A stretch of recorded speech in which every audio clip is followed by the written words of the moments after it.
I'd like to call this meeting to order. Good morning, everyone, and welcome to today's department budget hearings. We have presentations tonight from the Mayor's Office, the Office of the Chief Operating Officer, the Office of Corporation Counsel, the Registrar of Voters, and the Town Clerk's Office. I'm Councilwoman Marilyn E. Rossetti. I am the Chair of Operations Management and Budget and Government Accountability Committee. This meeting is broadcasting live on HPA-TV's Xfinity Government Channel 96 and Frontier Government Channel 6032. It will also be streamed via HPA-TV.org, the HPA-TV Facebook page, and the HPA-TV Apple TV, Amazon TV, and Roku TV apps. It will be also be made available on the HPA-TV YouTube channel. I'd like to acknowledge my colleagues present today. I have Majority Leader Bilodeau, Council President Clerk, and presently I don't have anybody on the screen, but I may in a bit. We have, first up is the Mayor's Office, and here we have a Chief of Staff, James Wolfe, and Deputy Chief of Staff, Christian Corzo. You are up, Deputy Chief of Staff. Thank you, Madam Chair. Thank you, Council President and Majority Leader. It's a pleasure to be here in front of you today. Before we get started, this is our third time presenting to you in this administration, and the honor to work with you all and to collaborate continues to be ours, and we just appreciate the partnership in doing the work to serve the city of Hartford and our residents, and appreciate the opportunity to come before you. So we'll start with the first slide. So the Mayor's Office is responsible for developing and directing the execution of the Mayor's vision and key initiatives.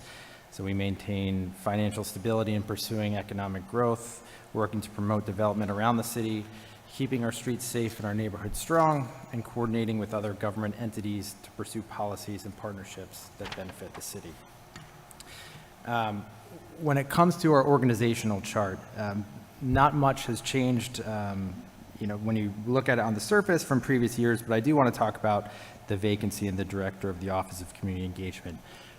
Throughout our time here in office, we've heard from folks throughout the community that they wanted more responsiveness from 311 and our Office of Community Engagement. So we made the strategic decision to split off 311 from Community Engagement and place it under DPW.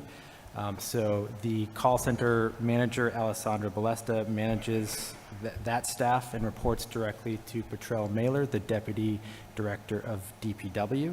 And so the vast majority of calls that we get into DPW, or go to 311 rather, are DPW related. And so by moving this office administratively under 311 or 311 under DPW, we wanted to create efficiencies and ensure that folks could get answers faster, and that the Office of 311 could be more responsive. And part of that work as well is that many of you know we've been working on developing a new app. And this new app helps individuals identify issues quicker and more cleanly than the past app, and gets those requests into the 311 staff more expeditiously to ensure that we can get answers quicker. And it's also multilingual, which is very helpful. So because of that shift with 311 to DPW, we need to rethink about how we use our resources within the Office of Community Engagement to provide services to our residents. And so rather than moving forward with the Director of the Office of Community Engagement, we're going to shift back to a model that was used in previous administrations where we have community liaisons. And so we're going to hire community liaisons that have geographic responsibilities. They'll be able to provide constituent services within those geographic areas, meet residents, business owners, and community organizations where they are during the day, at night be able to attend NRZ and community meetings, and also provide administrative support for some of our boards and commissions, which we know is a significant need. And then we also plan to appoint 2 new representatives to the Hartford Next board, which was a request from Hartford Next. So we will be working on that in the coming months. And then quickly with some fiscal year 2026 highlights, over the past year of office is focused on keeping our fiscal house in order and improving resident services, including recommending an FY27 budget with no tax increases or cuts to services, working with Hartford Public Schools to identify a long-term strategy to ensure the district's fiscal health, and then continuing to monitor changes to federal funding that may impact city programs. And with that, I will pass it on to our deputy, Christian Corza. Thanks, James. Thank you, Madam Chair and council members, for convening us here today. In terms of strategic initiatives, we've laid them out with 3 broad buckets under providing quality housing for all, ensuring stronger neighborhoods, and creating a brighter future for Hartford children. Under housing, to start off, the Lots to Homes program, which we had previously launched in partnership with the Vacant Lots Task Force and the State Department of Housing and Governor Lamont. We're making meaningful progress with the first initial projects identified and submitted before the council for this coming Monday meeting. We're also working with the state's attorney to push for criminal charges against problem landlords to build on the success that we've seen from the annual problem landlords list that the mayor puts together in partnership with Development Services. Under this, the Stronger Neighborhoods umbrella, we have our $5 million neighborhood investment fund, and working to identify what that initial group of restaurants and storefront recipients is going to look like, working to uplift neighborhoods in every corner of the city, and again, being grateful for the partnership with City Council, as I know many of the members were a part of those neighborhood committees that helped guide that process. We also have our $5.6 million transformation of the Farmington Avenue corridor, which we announced back in December in partnership with Speaker Ritter. Under Brighter Future for Hartford Children, the mayor announced this back during the State of the City address, but we've been engaging in productive early conversations with the state around developing a model for universal childcare to support Hartford families, working to address the high rate of disconnected youth in partnership with community organizations following the 2023 DALIO report for disconnected youth, both in the city of Hartford and the state of Connecticut. And working to expand recreational opportunities for Hartford youth, and again, building on the success we've seen with night gyms that saw over 1,300 registrants attending just last summer.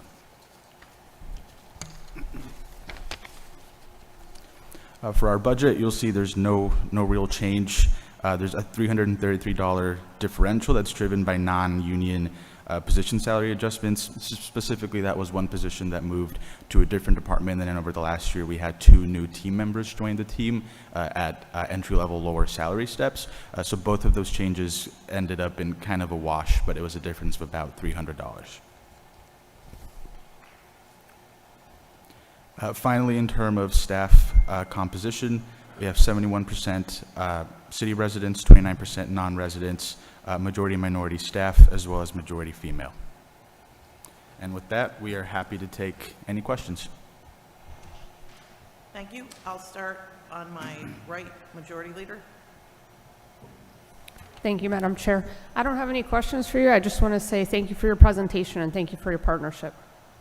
Thank you. Council President. Thank you, Madam Chair. Through you, good morning to you both. Just a few questions. I think HR had presented Tuesday, and we saw some of the stats. So the non-City of Hartford residency in your office, where's that at? Where do the individuals reside? Or which individuals there? Under which division in the mayor's office? It's the social media position and the executive assistant to, the special assistant to the mayor. Okay. Then going to the which I think is a great initiative, the universal childcare. Just walk us through the vision for the mayor and how that's going to come to pass. I can speak to that in a broader sense, and to be very clear that it's an initiative that the mayor has taken up and following really productive conversations with the commissioner at the state level. What we're doing right now is working through what that structure could look like, with the understanding that the city already does provide a model for childcare and its slots for city residents. So the goal there is to build on the services and the resources that the city is already staffing and expanding it to the point where we can provide it for all residents. That framework is still actively being developed. So as we still, as we put pen to paper, we would welcome the partnership to work with council as well to make sure that there's collaboration there as we put that vision together. Now, does that stem go to just the early learning centers that the city operates, or is just all of the child care operations that take place in the city of Hartford? The goal is for it to be overarching with all child care support in the city, but of course starting with what we can immediately control in terms of city operated. Now, how many do we operate now? But I'm happy to get back to you with that Okay. with that number. Okay. And as far as housing, any initiatives that you're looking at regarding for helping homeowners and rehabbing the more so exteriors, or any other large repairs that they may not be able to afford? At DDS, we have our home fund that folks can still use to make repairs to issues that they're having with their the exterior of their home, or some certain facade and issues in their yards, and that there's a process there that folks can leverage for that. So the DDS Home program is a program that folks can avail themselves of to do that. Okay. And my last question, do we still have the program for city employees to be a homeowner? We do, Okay. yes. And, we've seen some great movement and adoption on that. A lot of our first responders have availed themselves of that program. And I think it's a real success story, and something that we should continue to build on. And I know it's something that the mayor looks to, work to continue with you all to, and some of our local lenders and community banking organizations, to ensure that we can create the tools to provide those, zero money down home ownership opportunities for our employees. And just a follow-up, do you know how many have taken advantage of that program? You have that number? It's, I believe it's over 10 now. We can get back to you with the exact number. Okay. But there's been some significant movement since the announcement. Great, great. Thank you, Madam Chair. Thank you. I know Councilwoman Rosado just joined us. If you comment, Apologies, question? through you, Madam Chair. I have no questions, but thank you for your presentation. Thank you, Councilwoman. So thank you. That brings us to the end of our first presentation. And as my colleague stated, I want to thank you for presentation, but certainly I want to thank you for the information sharing, transparency, and relationship that the council has with the mayor's office. It only makes us a stronger city, so thank you very much. That brings us to our next presentation, and I see him sitting there, our Chief Operating Officer, or our COO, as I like to call him. Thank you. Thank you. Thank you. And we have the COO is next.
I know, Chief Operating Officer, you look forward to this all year, don't you?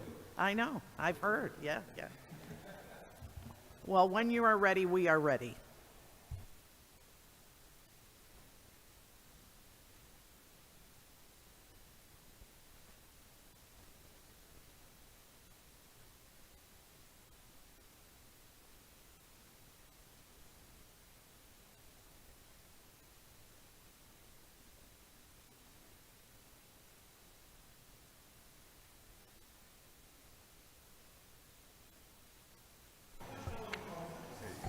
There it is. Good morning. Good morning, everyone. Thank you for having us here, convening us today. Madam Chair, Council President, Majority Leader. I honestly cannot believe it's year 3. This is 2 years of working within this role, and it remains humbling and a privilege to serve the city of Hartford and the residents every single day, along with our many devoted departments and colleagues. So today we'll talk through some operational priorities and an impact that we're driving across different departments. This slide speaks through some of the strategic initiatives and focus in my office. I continue to lead into departmental efforts to support vibrancy in operations, to improve performance of the city departments, including significant projects. We continue identifying opportunities to streamline and optimize operational processes and ensure that we can develop and implement stronger organization culture through different initiatives. So this second slide speaks to the larger organizational chart, to which I just mentioned. I serve as the managerial aide for many of the operational departments through the mayor, essentially for our 120,000 residents. So this next slide will speak through many of the system projects that have and will continue to make impact within the city, starting with first the Google Workspace project, which I'm sure we're all aware of, and we're working extremely hard on updating many of our core systems to improve collaboration across all departments and to foster a culture that improves delivery to our residents in a much more quicker way. Google Workspace is helpful in helping to accomplish that, integrating some new AI technologies as well to ensure that can happen. Quarterly business review. This is ensuring that there's stronger alignment across all departments, structuring many of our data and metrics in a way that allows for accountability and results for our residents. Under Performance Manager, the first bullet we have is the business continuity, resiliency, strengthening emergency preparedness. Many times, you may not know this, but I'm sure you do actually, but some folks that are listening may not know, we go off the grid. We lose power due to various reasons. However, we have systems in place to help support that our operations continue, whether that's through automatic transfer switches, backup generators, et cetera. Dedicated teams to ensure that keeps going. Partnering with Harvard Bloomberg on multiple aspects, first of which is procurement. We have a small and mighty team here at the city. However, we now have some opportunities to improve our efficiency, whether that's through RFPs, whether that's through working with our vendors, et cetera. Hartford Works, city ensuring that our residents in the city have additional employment opportunities by working with our larger corporation partners in the city of Hartford through referral networks, through support with capital workforce partners. And the mayor's office just spoke a little bit to 311, so I won't speak heavily into it. But in addition to what they said, we also went through a project where we analyzed some of the calls that came through the office, and we noticed that 20% of the calls that came through the office were internal calls. 20% were facility requests, some aesthetic work. Some of them would be aesthetic work. Some of them would be emergency calls, of course. But that we found could be managed a different way by using our internal process and internal facility intake request that was created and listed on the intranet, which I'll speak to a little bit later.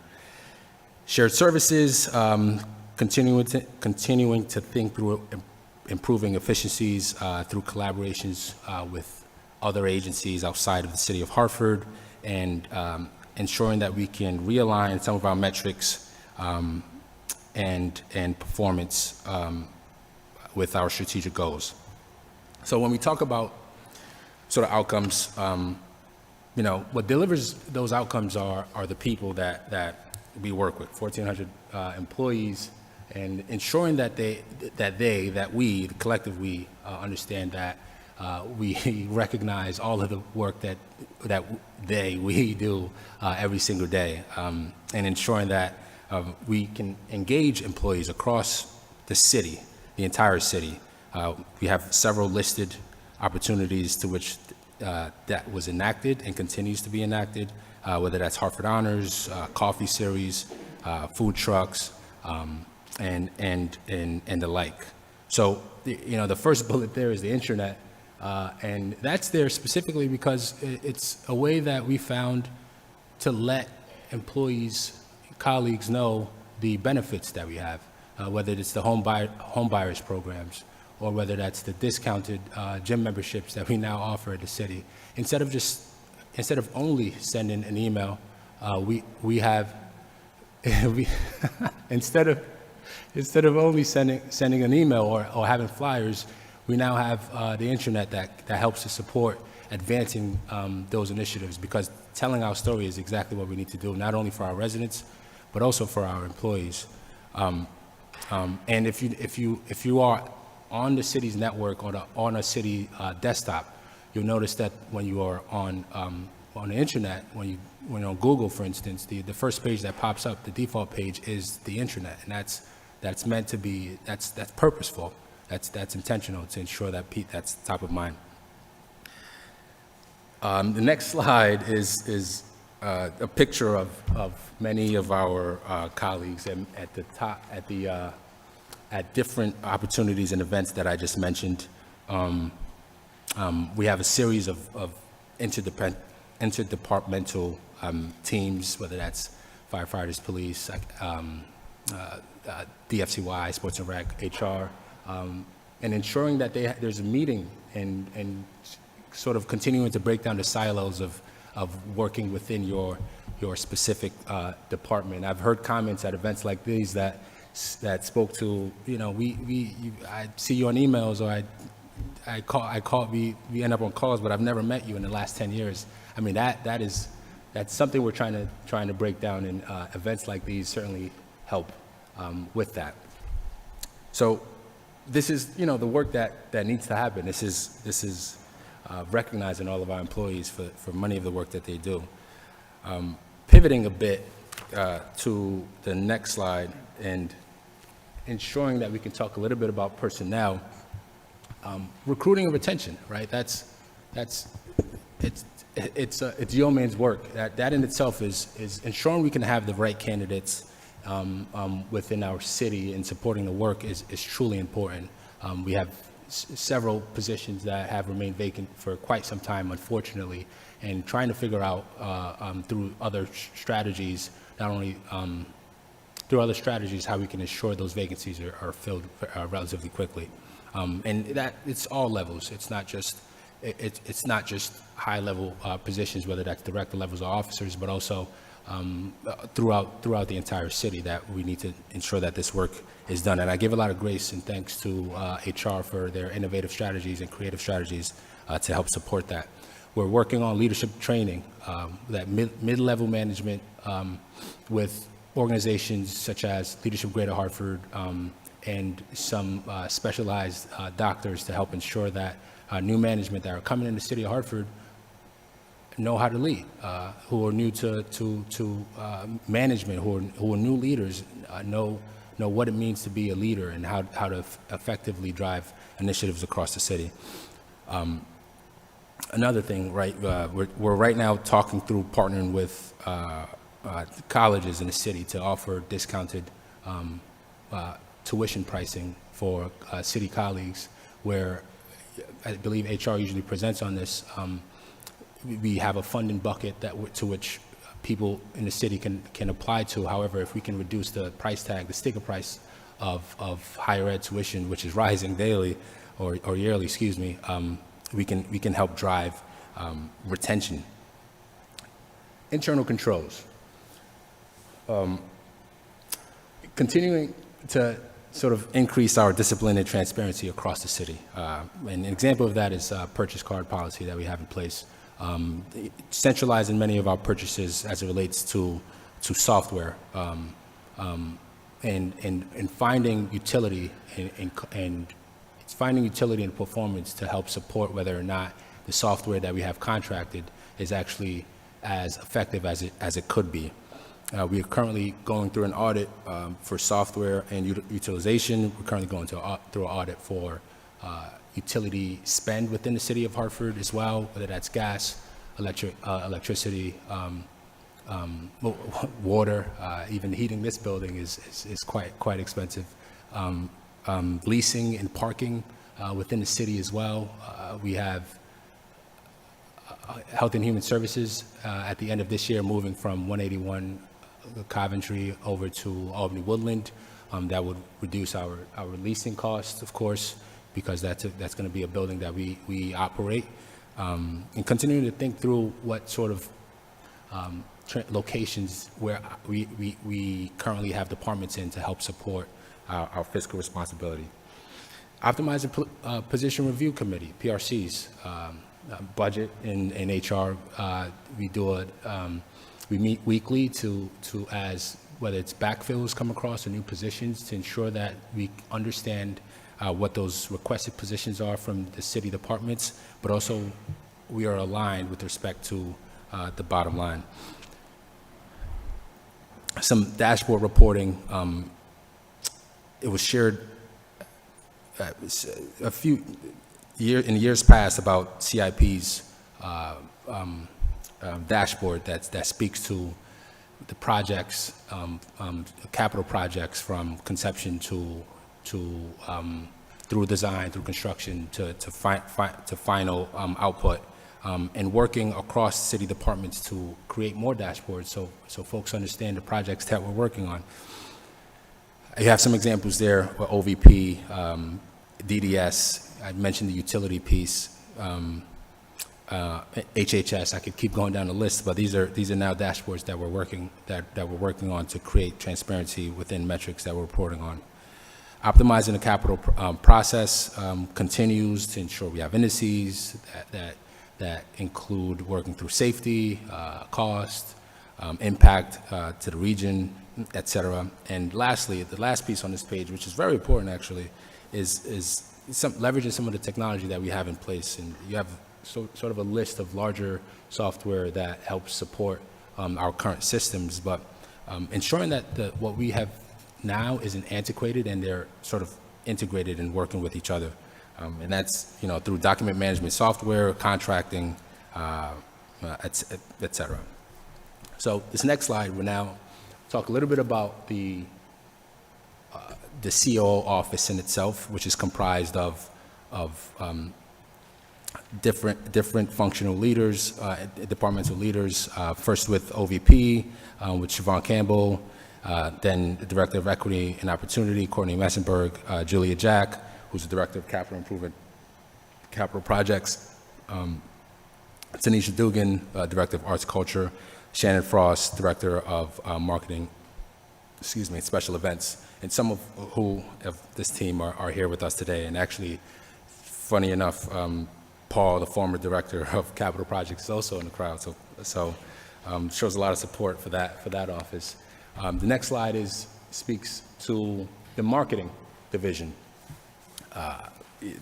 Telling our story, as I mentioned, is extremely important, not only within the city, within the city of Hartford departments, but also for our residents, exactly what we're doing. And a part of that is ensuring that we are communicative on our rebranding for the city. When folks think of Hartford, we want them to think of positivity, vibrancy. We want them to think of this is a place to work and go to school with good health care and connection. We like for our college students to stay within the city of Hartford and work with us, not go to other cities. So Shannon has been working with council members, of course, and also other nonprofits within the city, small businesses, and different constituent groups to help think through what that would look like. And we're a few months away from rebranding, and we'll ensure that everyone is up to speed and up to date on that. I mentioned the college town, right? We have more presence from our higher ed institutions within the city of Hartford, whether that's downtown or the surrounding areas. Social media, the younger generation collects information differently than in the past, and we have different mediums for sending out information, but ensuring that we're up to speed in a coordinated effort with all of our departments, with the administration, with the city's administration, on messaging through social media. Special events and operations, we've migrated some of our platform, our software platform, to Civic Plus, which is incredibly helpful from a back-end perspective. However, we're still working on some operational efficiencies there, and we continue to work to ensure that many of the events that are put on there's a form of affordability to the cost presented for city services, and that's leads to the next point of fiscal transparency. What does it mean if you're an event producer and you need to work, you want to have something in the city of Hartford, you want to put an event on in the city of Hartford? How can we support that and ensure that you understand that cost to host those events? Lastly is ensuring we have safety and compliance, which is a new division under the special events division, because that is extremely important. We have national presence, and this slide speaks to long weekend, which is July 4th or July 1st through 5th, where we're celebrating the 250-year anniversary of Connecticut, and the hub will be at the city of Hartford. We only get that celebration once, and we are coordinating that. We have Tanisha Dugan and Shannon, arts, culture, and marketing divisions that have brought best practices from audience like South by Southwest and Sundance to Long Weekend, to ensure that we can have our small businesses and our retails and our nonprofits perform and activate the entire city for this festival. We capitalize on creating on global momentum, ensuring if there's the World Cup, we can activate different spaces within the city, and different sports venues as well. I mentioned the brand access, so the rollout of brands. So I won't speak to that there. But the last column speaks to the hospitality task force, which includes our hotels and our restaurants. And in the past, there's been times when we've had events, and you'll find that some of our retails are closed shortly after. This task force is to ensure that there's continuity for when there's traffic within the city, whether it's hotels or restaurants, to ensure there's vibrancy on all accounts. The Office of Arts and Culture, led by Tanisha Dugan, she has done a phenomenal job of creating economic impact within our artists, small-term artists, big-time artists. I've had the opportunity to witness the listening party that took place in December, and attend one of the studio sessions at Parkville Sounds. And that I had a first-hand opportunity on what it meant for the artists to produce for the city, but also the opposite, what it meant for the partnership with the city of Hartford and our artists as well. We've put on large-scale events, Juneteenth and African African American Day Parade with members of council as well. And I mentioned something about national visibility. You know, it's important that we foster the artists that we have in the city and expose them to leaders across the industry, and not only within Hartford, not only within Connecticut, but also in other states. We've had many of our artists go to the Harlem Fine Arts Show in New York City, and we've had many of our artists go to Martha's Vineyard African American Film Festival as well, to expose them to opportunities that exist and connect with national leaders. The bottom of this slide speaks a little bit to some of the metrics and some of the innovation that we've been able to do in just about a year, actually. So the next slide speaks a little bit into sustainability, and Cecilia Drayton leads this division. She has, I hope that's not my time, but she has, okay. She has helped to improve the quality of life for the city, working with the Forestry Division, DPW. As you know, we have a large USDA grant to which we continue to spend down upon, where we're working on opportunities to plant trees and remove trees. We have a micromobility study to address gaps in transit network. We have different energy initiatives that support winterization for many of our residents and community members within the city of Hartford. CIP, capital projects and operations division that supports all of our capital, all of our asset classes, that city parks, schools, infrastructure, transportation, and facilities, and we've even added another asset class, energy, to which I spoke to. We have a member that's joining us, Wiley, who's been helping us track much of our utility spend and working with our energy consultants, so we ensure that the rates to which we're being charged on the market for energy is one that's lower than one that's lower. We currently have a Procore, which I sort of hinted to, which is a project management software to help ensure that our projects are under budget and under time. And you know, we are working on processes that helps to support strengthening communication and reporting within multiple departments as it relates to CIP. And this year we have a much more complex capital structure with some infusion coming from bonds, as you've mentioned, as you're aware, to support much of our infrastructure, and deferred maintenance that needs to be supported this year and in the future. Office of Equity and Opportunity, led by Courtney Messenberg, supporting much of our boards and commissions. Courtney has done a phenomenal job in creating informational opportunities, education opportunities on whether it's professional roles or days or cultural days, to ensure that we, the city, know the purpose of why we're celebrating these days. Also creating and working through creating events around some of these cultural commemorations.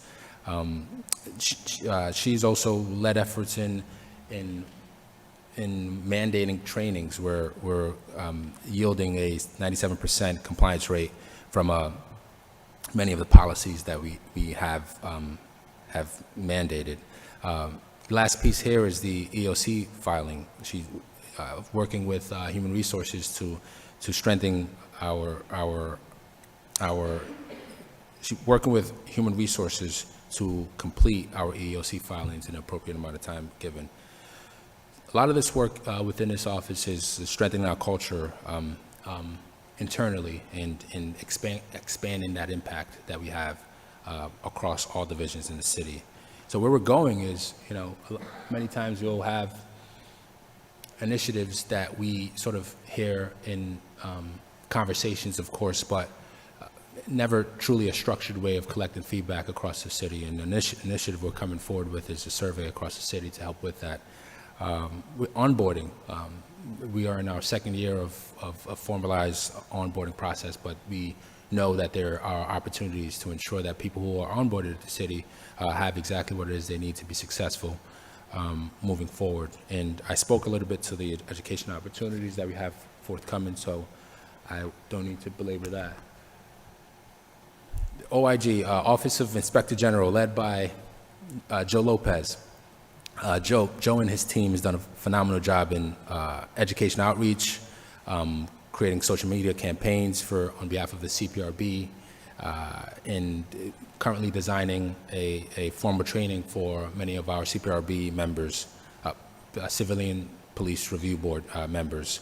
And operationally, he's hired a Assistant Inspector General who was actually the former consultant with us, and who is now an official part-time employee at the city, supporting investigative capacity. And they have done a phenomenal job in reducing the backlog of cases that existed on our books.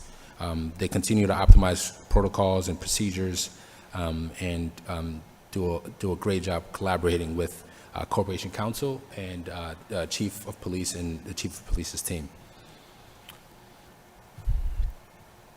OVP has been extremely present in the last 2 years now within the city. Multiple panels, we've hosted conferences in the city of Hartford as well. We've had presence from different institutions. We have had DPH Showcase, Yale Public Safety Event, Neighborhood Care Response.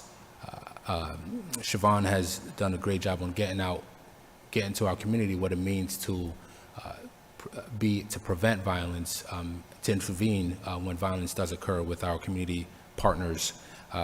He's created a dashboard to tell the story in partnership with public safety.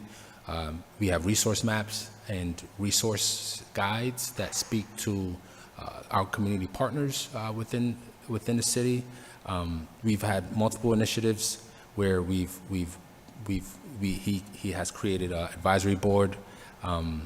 Night gyms was mentioned previously.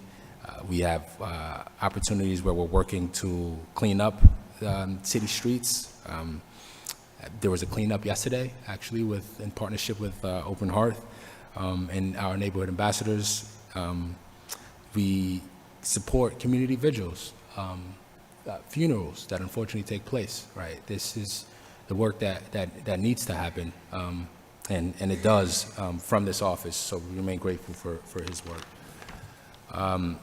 And then here listed are just several of the programs that we endorse and that we support. No need to go through them all, but I'll perhaps maybe speak to the HVIP, hospital-based intervention program, that works with 3 of our trauma centers in the city of Hartford Hospital, CCMC, and St. Francis, in ensuring that victims of gun violence are immediately followed up on, and then there's a comprehensive care network that can support those families.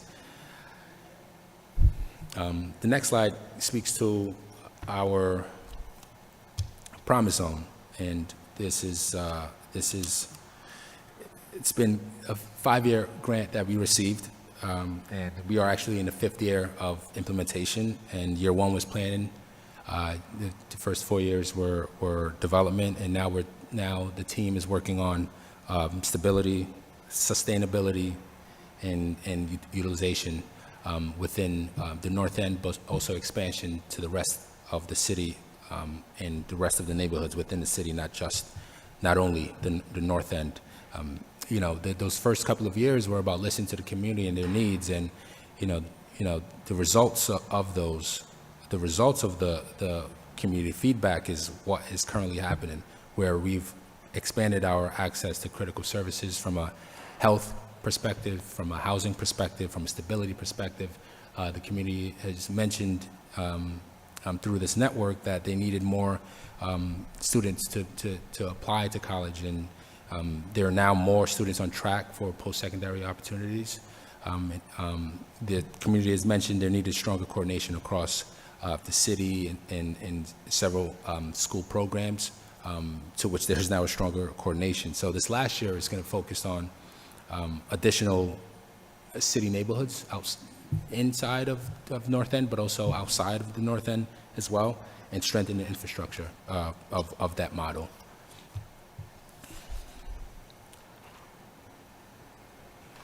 Okay. Residency within the office. This is again only the office of the only the office of the COO. 45% City of Hartford, 55 non-City of Hartford.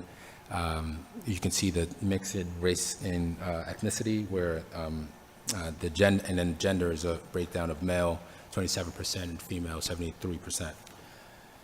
And the final slide before the appendix speaks to the general budget and the comparison. And there is a increase of about 9% to the general fund dollars.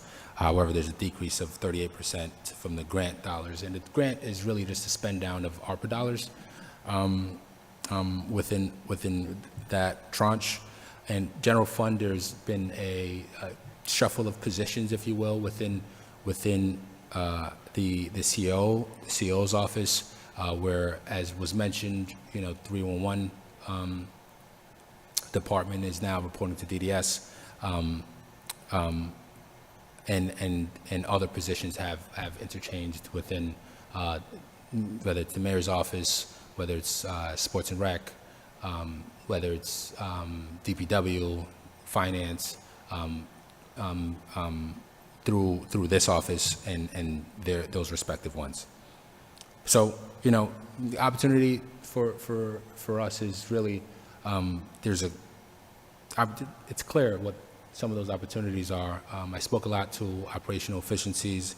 I spoke a lot to aligning our people with our systems and our resources, and trying to deliver impact with the use of continued improvement in the technologies that we deploy for each respective department. In the appendix, you'll see slides on 311 and just the breakdown there. Okay, that's now 2 alarms, so that means something. Some social media, the social media breakdown as well, that talks about the growth and and what special events means. So thank you, and I will take any questions. Thank you. I will start down with Councilwoman Rosado.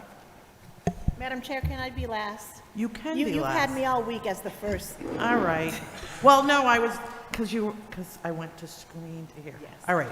She would like to go last. Then I will start here with Council President. Thank you, Mr. COO, for your presentation. Couple questions, very thorough presentation. See, your departments have been very active, and kudos to you and your leadership and the division heads that I've been working with during the course of this fiscal year on some great things that are happening in our city. Regarding our leasing, do you have a chart that shows leasing versus city-owned properties and how much we're actually spending out of our general fund going to leasing buildings versus what we actually own?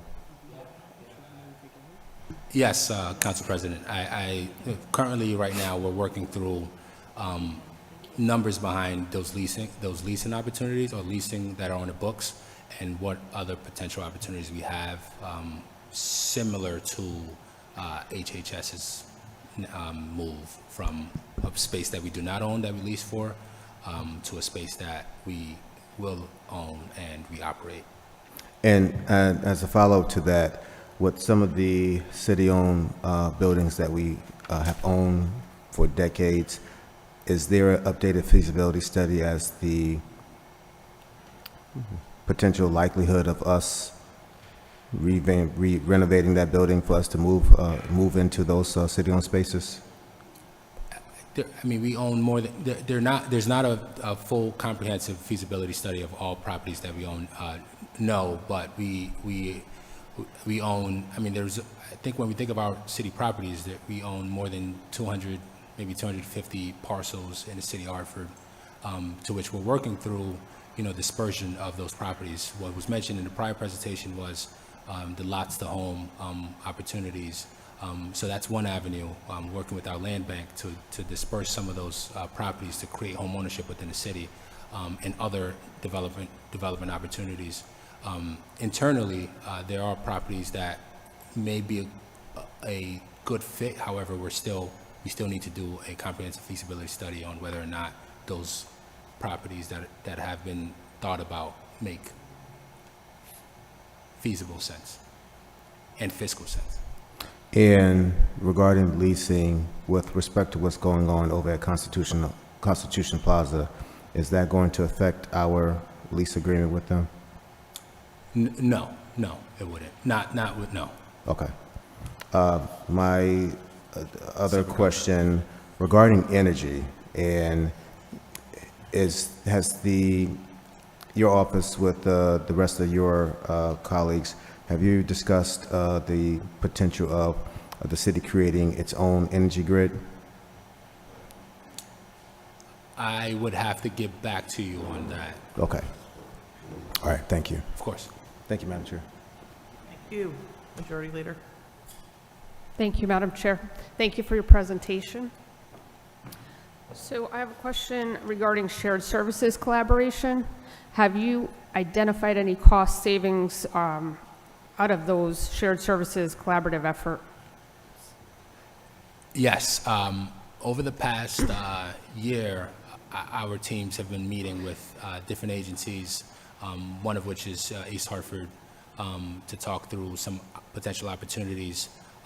We're at the final stages of providing what those next steps are, with first a report on some of those cost savings opportunities. We're still fleshing out what it means to collaborate with different cities, because it's a much more different model, and it'll take a lot of work, and it has taken a lot of work with human resources to ensure that this is something that can be done. Thank you.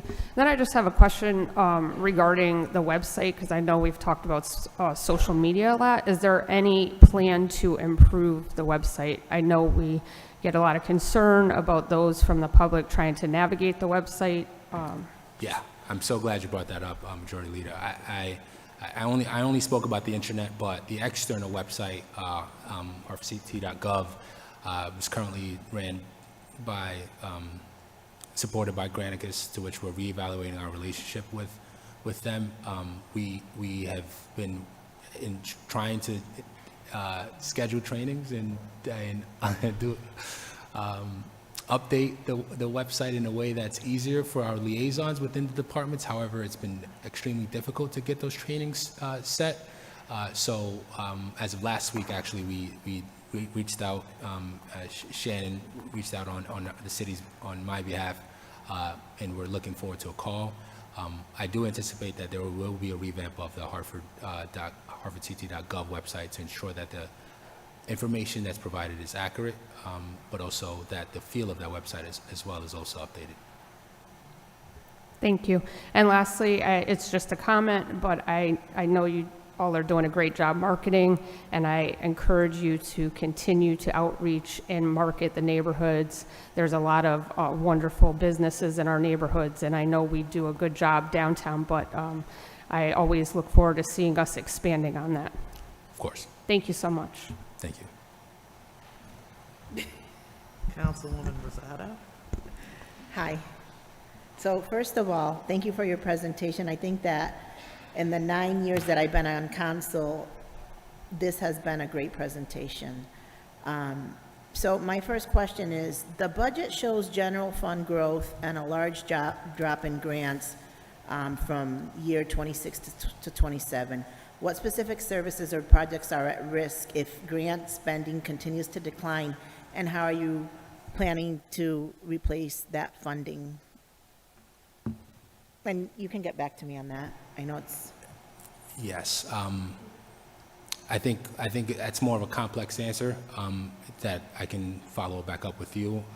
But we've ensured that the positions that, whether or not they were supported by grant funded, and they're being sunsetted, are put back on the general fund side of things. So I can certainly get back to you with respect to programs, given the drop down in some of the grant funded dollars.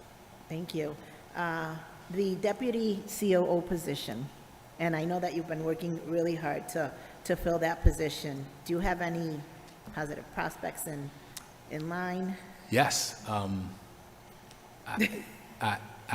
Not that I want to put you on the No, spot. no. I think, I mentioned personnel intentionally early in my presentation, mostly because it's been, it's difficult to recruit in a market such as ours, not in the state, where we're all sort of fighting for the same people. And, we want to ensure that the person that comes in for the director of finance role, for the director of HR role, for the deputy role, is committed to the role itself, and know what the job is about. So we are in the final stages of some of those roles. The deputy COO role being a continuous, being one of them. Thank you. And my last is a compliment to, is it Rachel from the mayor's office? Rachel Kalin? Yes. The other day I went to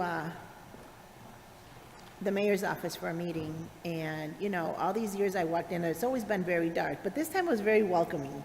I love sitting there. I mean, she had water, coconut water, anything you can think of. And it's very welcoming, for anyone to sit there. So thank you for that. I'm all set, Madam Chair. Thank you. Thank you. Councilwoman. Council President has a follow-up. You mentioned something that piqued our ears. What gym memberships do we have that we're left out on? Well, Council President, the information is on the internet, but We're not here for the the YMCA, and I give a lot of recognition to Shannon on outreach, but also the benefits division for reaching out. But the YMCA now offers the City of Hartford colleagues 20% off if they show their ID on membership. So that's a big deal, right? And the home ownership, what was mentioned is $40,000. No other organization is offering $40,000 to an individual to purchase a home with 0% down. Those are outstanding benefits, and that actually is my pitch a lot to many of the people that I'm recruiting to work for the city. So YMCA, which is actually where Yes, we yeah. go. Yeah. So we have to show our municipal ID or Municipal ID? Okay, all right. I need to get one of those then. Thank you. Thank you. Just a couple of comments. First of all, and I'm probably going to sound like a broken record because I said this the other night at DBW. Can't stress enough the continued focus on trees in our city. It makes it for a safer city, a better city. Studies show it all over, and I appreciate that it's a part of your presentation and there is some focus on it, and I hope it continues to be elevated to that level. I noticed that the Ring doorbell distribution, I don't know, if that was a one-time thing or if it's going to continue. I know it works, it really helps in, you feel safer, it allows us to access information. Right. So is that a one-time thing, or are we going to continue to be able to do that? I would have to confirm. I haven't heard that it was just only a one-time thing. I know the Ring is in partnership with PD, and the bus passes are rapid release funds with United Way, but I can confirm that this will be continuous. Excellent. And then just to leave with, my colleague brought up, social media in the neighborhoods, and it's a constant, I don't want to say battle, that's too strong, but the neighborhoods are what make up the city. We love a vibrant downtown, but without vibrant neighborhoods, there would be no downtown. So I do think we have not paid enough attention, particularly on social media, to let people know. And often we know that the neighborhoods are vibrant, but it's what is projected for the outside. And if they only just see downtown, that's unfortunate for everybody. So I appreciate, and I see the numbers are up. I actually wrote myself a little note, talk to Skylar how to do that. But let's really focus on the neighborhoods also. So with that being said, if there are no other questions, I appreciate your time and effort. Thank you again for all your office does. And Councilwoman Rosado was right. Talk about a different office when you go in. I've been going to that office for 30 years, and I was like, oh my God, we have plants, we have pictures. I almost left. I thought I was in the wrong place. So thank you again. And next up is Corporation Counsel.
Are we ready? You are up, Corporation Counsel. Good to be here. Thank you, Madam Chair, Mr. President, Madam Majority Leader, and esteemed members of the Hartford Common Council. My name is Jonathan Harding. I have the distinct pleasure as serving as your Corporation Counsel. I'm joined this morning by our Deputy Corporation Counsel. Good morning, Lori Mazzara, Deputy Corporation Counsel. Yeah, so it's good to be with you all this morning and present our recommended budget.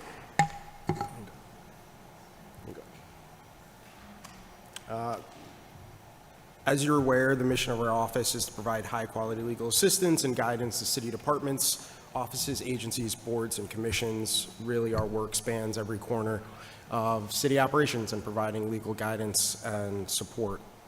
That includes active litigation, administrative proceedings, lots of informal legal guidance, drafting of ordinances and resolutions, and most recently we've started doing some offensive work and supporting collection efforts for monies owed to the City of Hartford, and that's something I've mentioned in the past that we hope to expand.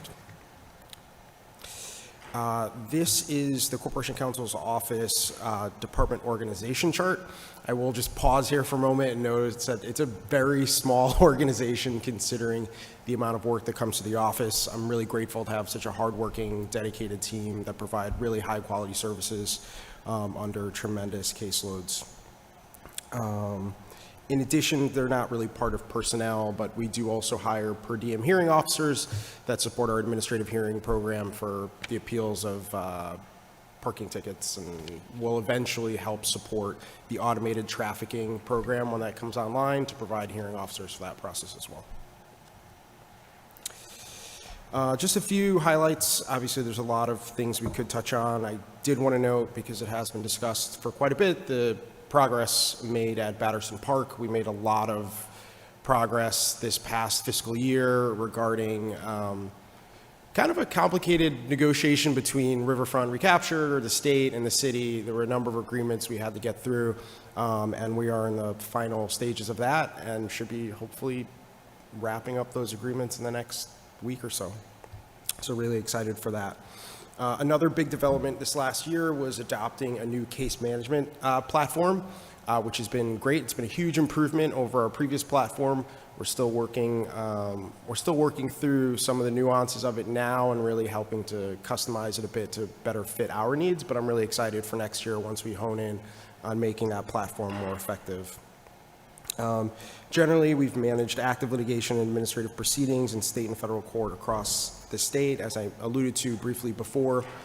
That includes some offensive litigation that we've taken on recently regarding the damage of city property, and we have also supported some collection efforts for departments that are owed money by the public and various other stakeholders. There's obviously a lot of money outstanding to the city in various ways, whether it's damage to property and otherwise, and I do think there can be a role for this office to help support that. We don't necessarily have the staff to tackle that in a really expansive way, but we plan on growing that and developing that process as we go along. And generally, we've participated in numerous negotiation sessions on various agreements, including collective bargaining agreements and others with various outside stakeholders. One of the strategic initiatives that we've sort of worked towards over the last couple of years is really optimizing and being more strategic about our balance of inside and outside legal counsel. As a result, I think I mentioned last year that we've been able to reduce some of our outside legal counsel costs, and I've sort of tried to focus strategically on supporting law firms that provide competitive pricing and still provide excellent legal services. And in doing so, I think we've helped to reduce the cost to the public. We do a lot of work supporting reviewing city policies and update them when statutes, regulations, and court decisions change the law or expectations. We always seek to reduce judgments and settlements by improved communication with city leadership on litigation matters. We try to follow up departments and division heads to let them know when there's been a settlement or a case that's resulted in costs to the city so that they're aware of what policies and practices may contribute to from a financial angle to help them make process improvements. And we've supported city departments with comprehensive training, FOI, and ethics best practices. We did a couple sessions of FOI training a few weeks ago, about a month ago, and we are looking forward to developing more trainings in the future. And I've been in talks with the mayor's office as well about helping to support our boards and commissions, that not all of them have the same level of training, and it would make their lives easier to have some additional training on just operating, running meetings, knowing how to make votes, et cetera, make motions, et cetera, and we're hoping to help support them going forward. Here's just a top line of our budget comparison from last year and this year. It's a very nominal reduction in our budget.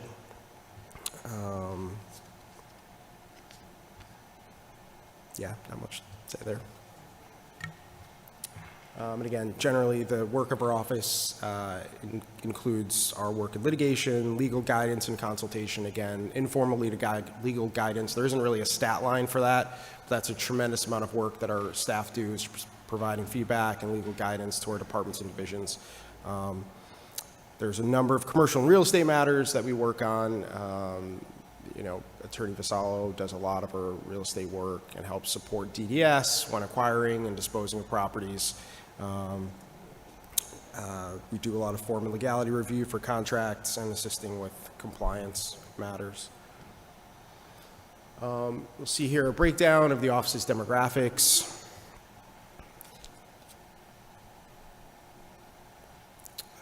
Yeah, I think that concludes our presentation, and I'm happy to answer any questions you may have. Thank you. I will start with Council President. Thank you, Mr. Corporation Counsel.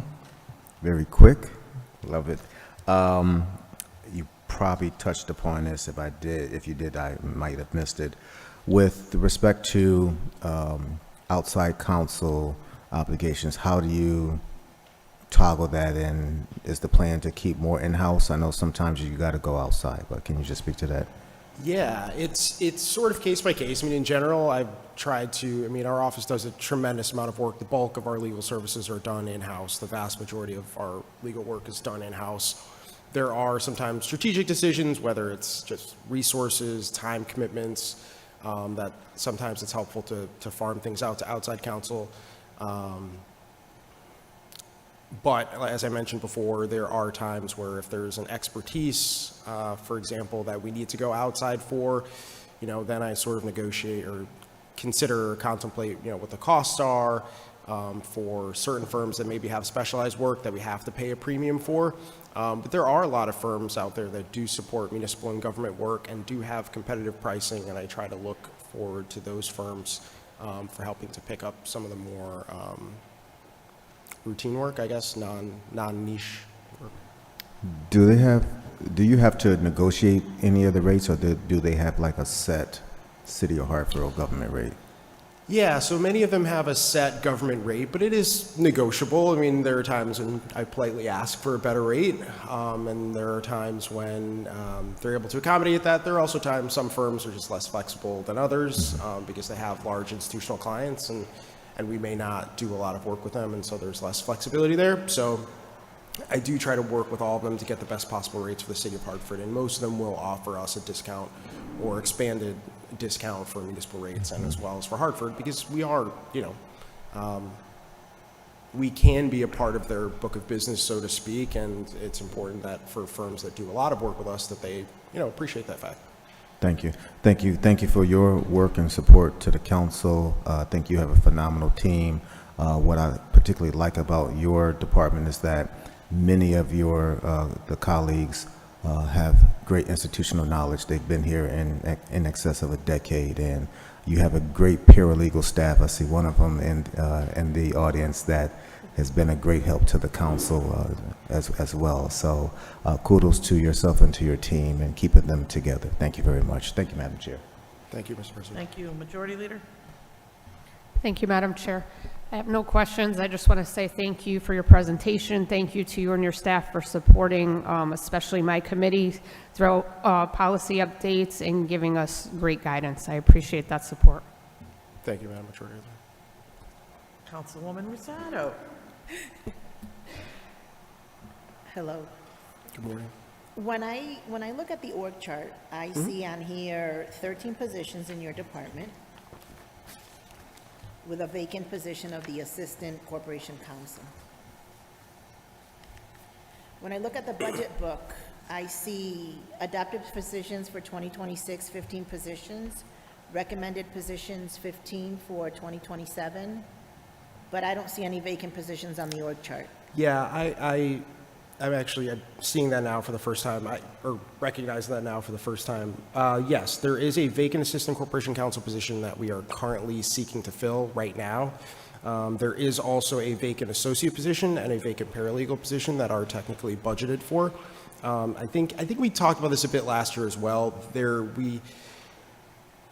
There is a long-term goal of making sure that we have the appropriate level of staffing, and I think we do need more staffing. But as of right now, for this coming fiscal year, my only intention is to address that Assistant Corporation Counsel position to get us back to full strength. Thank you. I'm all set, Madam Chair. Thank you. No questions, really. I just want to make a comment. First of all, I want to thank Deputy Corporation Counsel. Batterson, as someone who started kind of working on that initiative almost 6 years ago, it really, it took a lot to get here, and I appreciate last Corp Counsel and what you did. Just the intricacies of it are people don't even realize. So really appreciate it. It will be such an asset for all of us. I'm very, very excited. And again, this is a tough job you do for the city, for the residents, what's presented to us, but we appreciate as a council the patience that you have with us when we do have tough discussions on settlements, and I think it's always worked out in a way that is what's best for everyone. So really appreciate it. Thank you for the presentation, and that will be it for you guys. And next up is Registrar of Voters. So thank you. Thank you, Madam Chair. We are just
Are we ready?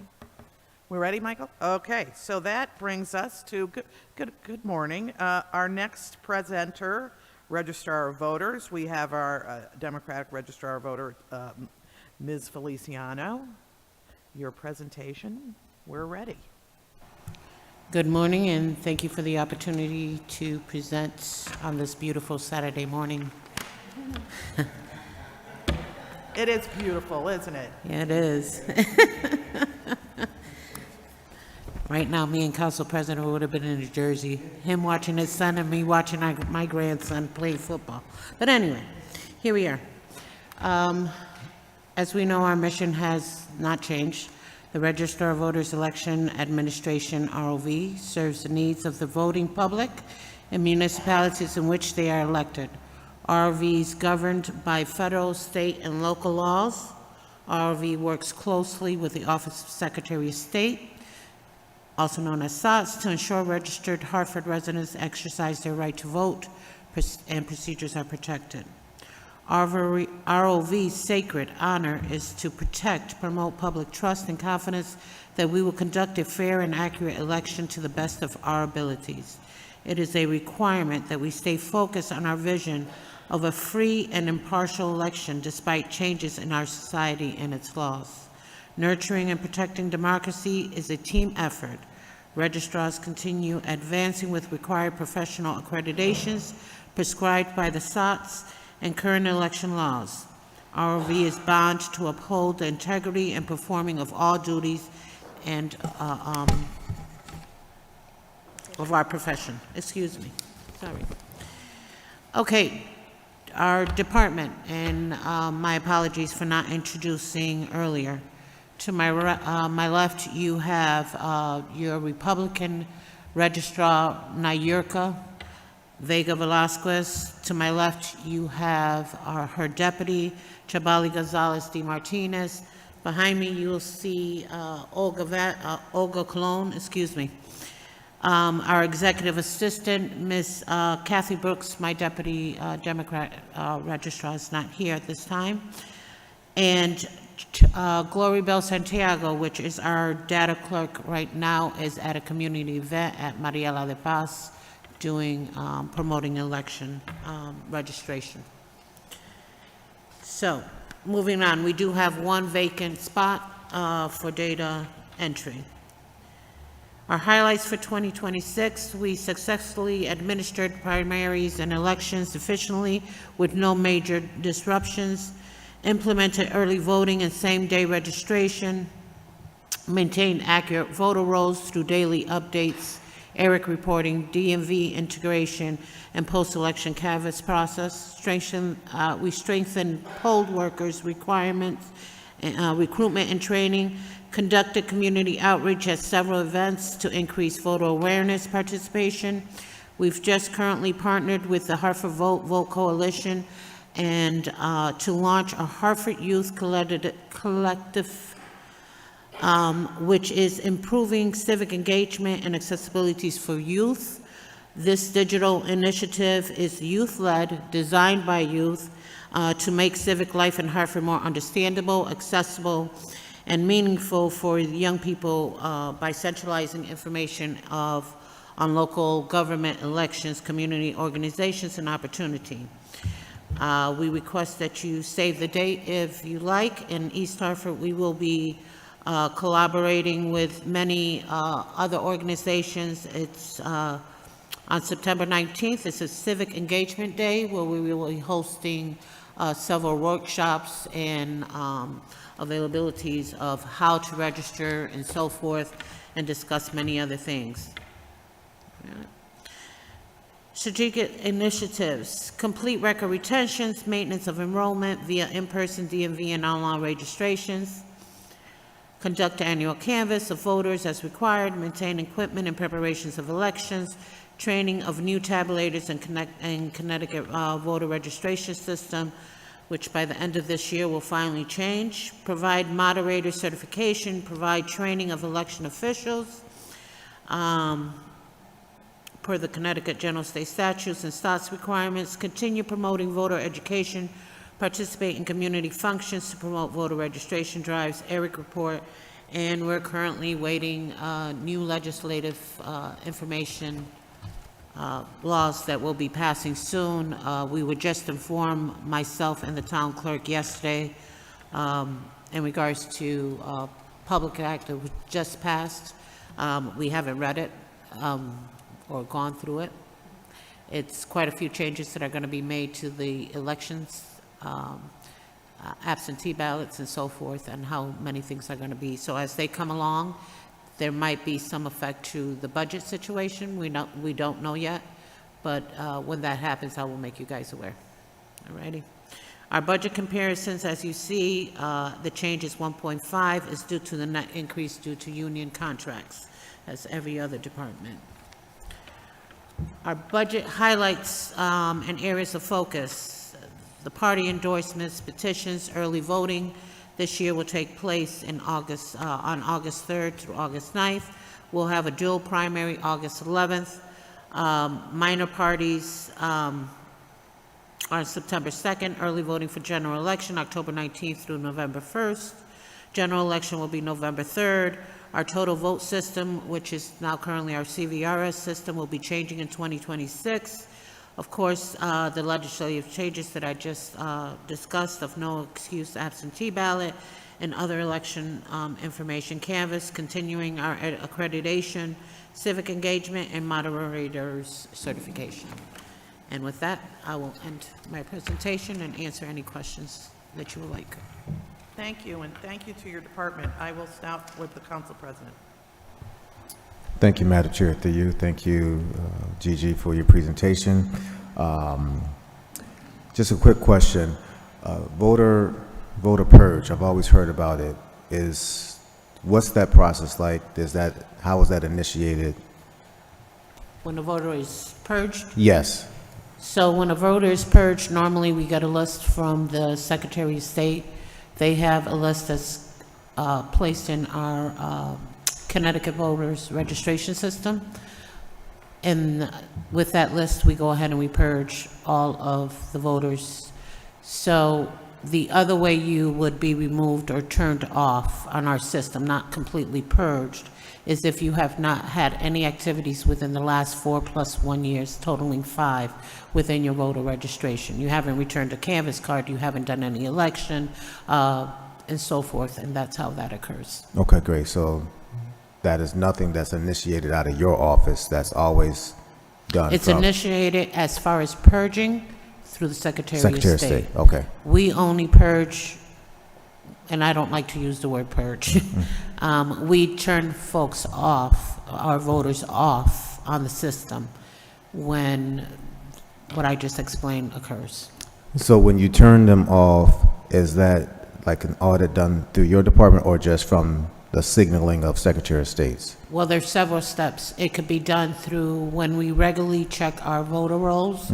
If you have a person who has been inactive for 4+5 years, we automatically turn them off.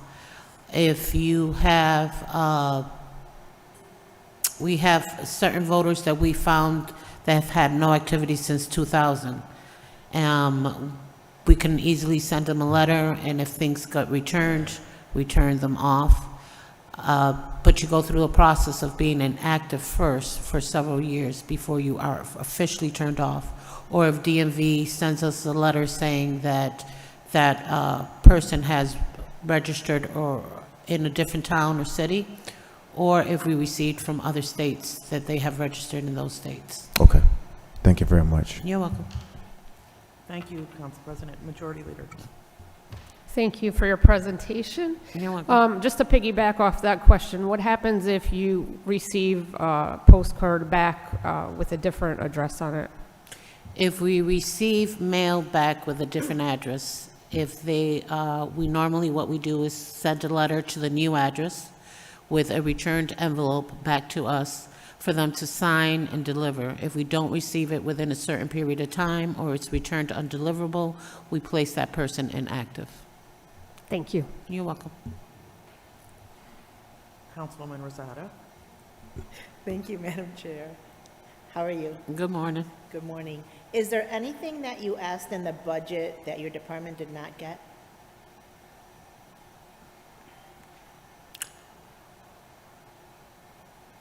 I've asked several times, but increases in salary, but we have not received those.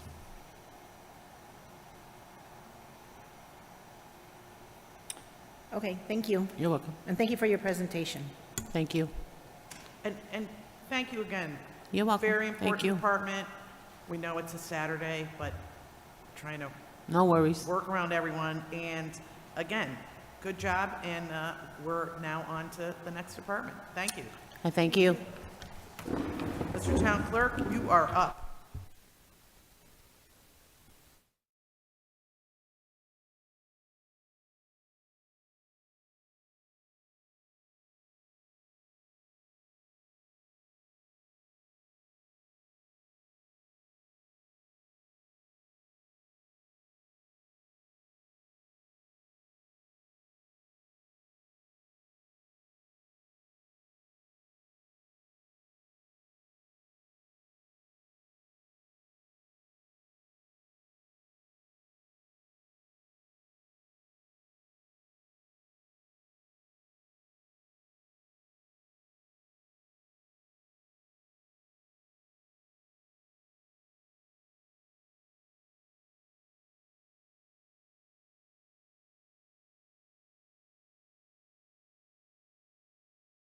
You're on.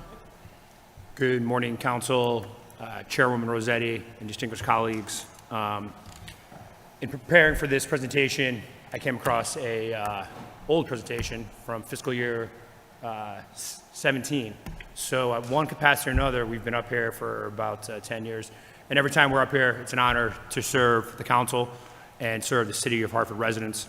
To my left, I have Ricardo Soto, Assistant Town Clerk, and I have Director of Vital Records, Teraya Williams, who runs our vast operations in that division. Moving on to the mission statement. The mission statement has not changed after many years. It's the same mission statements of many town clerks. The caveat there is we have a city council portion, as you know.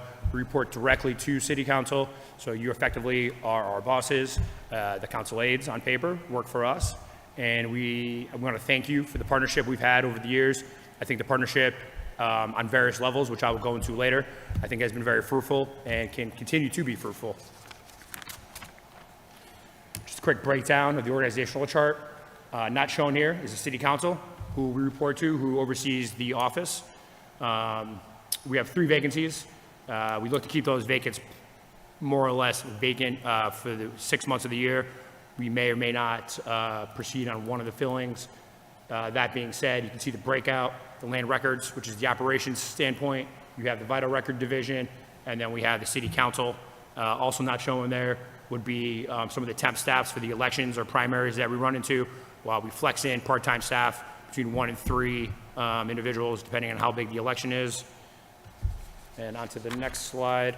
Just some highlights. This body gave us $50,000 through a financial resolution last cycle. We matched that money with clerk funds, and we had a $10,000 grant. So with those funds, we were able to backscan to about 1992, 1991 of online land records. So that was helpful. So thank you for those funds. Those funds were put to use, and that project is complete. We had a big vital records audit a few months ago, and it was, the words of the vital records division and the internal auditor, it was the best audit they've ever had. There's one small issue. Vital records has always been an issue with various town clerks for various reasons, but under new leadership, we were able to improve processes and all the transactions, and everything's buttoned up there per the auditors. I'm happy to forward that report. I know you guys got a copy, but we have that report as well. As the Madam Registrar was saying, there was a public act that was signed by the governor on Friday, which becomes effective immediately. We have a big primary coming up for the congressional and statewide delegations. We're gearing up for that. We're going to see what the changes are on that side. There may or may not be financial implications. At quick glance, it doesn't look like there would be, but the public act is a concern because it was just passed, so everybody's trying to digest it. We'll learn more at Clerk's Conference this weekend. That being said, some of the extracurriculars we do, we had won 2 scholarships to go to DC the 28th and 27th of this month. we are going to meet with our delegation at the congressional level and the Senate level. We have applied for a grant for election infrastructures. So we'll be out of town, meet with our delegation at no cost to the city, looking to bring home some money for election infrastructure. We continue to use voter outreach with BB the mascot. He was there for the St. Patrick's Day parade. He goes to the job fairs. He goes to Latino Fest. We try to encourage voter participation at various levels. Back in August, under the leadership of Councilwoman Rosado, and Councilwoman Bilodeau, we did Miss Porters. We did a mock council meeting here in the chambers. So we brought in these very educated, marvelous women and gave them a mock council meeting. Something a little different that we haven't done, that we're partnershiping with various council members. We've been working with various council members on supporting some small initiatives coming out of Spring Grove for cleanup purposes, using some of the community outreach funds we have. So that's kind of an ongoing process. And let's not forget our Sister Cities International program. Under leadership of some of this council, we've started back up the Sister Cities program, and we look to take our first trip in about 15 years in the next few months, and more to be determined there. I'm going to throw some numbers at you quickly. Year to date, our Vital Records Division has done about 12,000 birth certificates, right? About 1,000 death certificates, and about 2,000 marriage licenses. Our Recording Division has done about 11,000 recordings. So we'll anticipate about 30,000 transactions this year. So on the screen is a bunch of accounts, but the short of it is we took in $5 million year to date. Half of that goes to the state of Connecticut, right? So we give back the city $2.5 to $3.5 million a year. Our operating costs are about $700,000 with our vacancies. So we're a pretty profitable subsidiary of the city of Hartford. We give back about $2 million after expenses, depending on the year. Biggest drivers is real estate. And don't forget, we do a bunch of microtransactions, right? A microtransaction would be the birth certificate, the marriage license, some copies in the town clerk's office. But you do about 30,000 transactions. So that's a testament to our staff and how efficient we are. Moving to the town clerk's comparison budget from 26 to 27. Key driver here is going to be union increases, right? What is not represented here is going to be, we were able to work with the unions and reclass our Vital Records frontline staff, effectively giving them their first big increase in 15 years, right? Highly deserved. We're able to compare it to other municipalities and bring them to one of the highest paid Vital Records divisions in the state. Not the highest paid, obviously, but back in comparison with our peers. So that was a victory for us as well. And just some quick areas of focus, everything from aircraft registration, administering oaths, dog licenses, absentee ballots, hunting licenses, notary services. We run the gamut of microtransactions and services for the city of Hartford and our residents.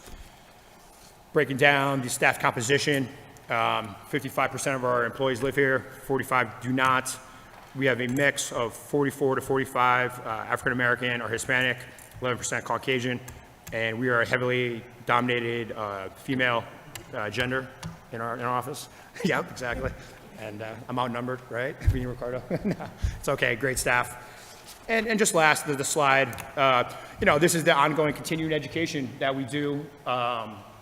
We brought the whole staff down to one of the clerks' conferences to give everybody an opportunity to sharpen up their skills, from law changes to policy procedures. The lieutenant governor was there, and she's always the keynote speaker at some capacity. And we try to encourage our staff to get certified, to get trained, and to learn. So at that, I'll take questions. Thank you, Mr. Town Clerk. Good job. I will start with Council President. Thank you, Mr. Clerk. Thank you for your support and for your team's support as well. Continue on the good work and let us know what you bring back from DC. And thank you, Madam Chair. Majority Leader. Thank you, Madam Chair. I have no questions. Thank you so much for your presentation, and thank you to you and your staff for all the work that you do. Thank you. I have no questions. I just want to say thank you for stepping up when Ms. Porter came in, and your leadership is amazing. I got really positive feedback, and thank you also to Majority Leader Billadu for also assisting. I do have a quick question. Sure. Are there any grants that you're going to apply for? I mean, you do an amazing job, right? Yeah, we have a yearly grant we always apply for, but the big grant will be for the election infrastructure. So when we won the scholarships, we applied for a large sum of money, and so what it is, it's a nationwide poll of all town clerks and registrars. We meet in DC. We go meet it with our congressional delegation and our Senate delegation. And last cycle, we were there last year, we brought in $30 million. So from that's nationwide. So from that $30 million from DC, we'll go and try to apply for a grant and draw down some of those funds. So once we do hear more, we'll let you know, but we're going back to DC to ask for additional $40 to $30 million for the organization, which is a fair, safe infrastructure and voting outreach campaign from a nonprofit. Thank you, Mr. Clerk. Thank you. Thank you. Quick question. Sure. Aircraft registration, is that they're registering in Hartford? There's not a bunch of people in Hartford who own an aircraft. You'd be surprised. So at Brainerd Airport, every year it fluctuates from a tie-down standpoint. You have anywhere between 80 to 150 aircraft. It's no different to registering your car. It's based off of weight. Like travelers and the Hartford have big helicopters there, like flying limousines. We could take a spin one day maybe. But we are the official aircraft registrar for the city of Hartford, and that's the only funds we really get from Brainerd Airport, that big parcel. Interesting. And last but not least, I really want to thank you with your help with the sister cities. It wasn't as simple as just starting again. I know there was a lot of moving parts. Thank you. And I think we will benefit from reinvigorating it. Dan Carey, did you hear that? And also that I think we'll benefit from it. So I thank you for that. I thank you for your presentation. I thank your staff. I know it's at times a tough job. And with that being said, I have a motion to adjourn. Thank you. Thank you. Julie, thank you. Thank you.